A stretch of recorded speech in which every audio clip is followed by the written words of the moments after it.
Welcome to Guide Guru. We hope this video helps. You start by confirming prerequisites. Panda Touch Pro installed and Roblox Studio open. Once done, log into the account with plugin permissions and open the place you'll modify. You should immediately create one backup copy of the place.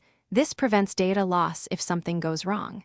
Then enable the plugin toolbar and load Panda Touch Pro from the plugins menu so you can access the toolset. This gets you from zero to ready and ensures you can safely make changes without breaking the live experience. You now pick the objects you'll modify. Select them in Explorer or click in the viewport.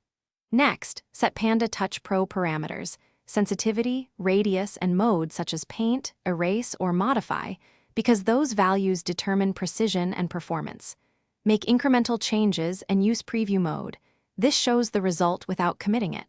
Also test on a small area first to validate settings. Doing this prevents wide-ranged mistakes and lets you tune behavior for smooth edits before you apply changes to larger. You finish by committing your edits, saving a new version, and only publishing when you've validated the changes. Once done, run play mode to confirm runtime behavior and performance. Inspect collisions, animations, and scripts touched by the plugin. If something goes wrong, revert immediately to the backup copy you made, then reapply edits with smaller radius or sensitivity. Also disable other plugins that may conflict and retest. That rollback-first approach minimizes downtime and helps you isolate the root cause quickly. Thanks for watching. Consider subscribing if we helped you today.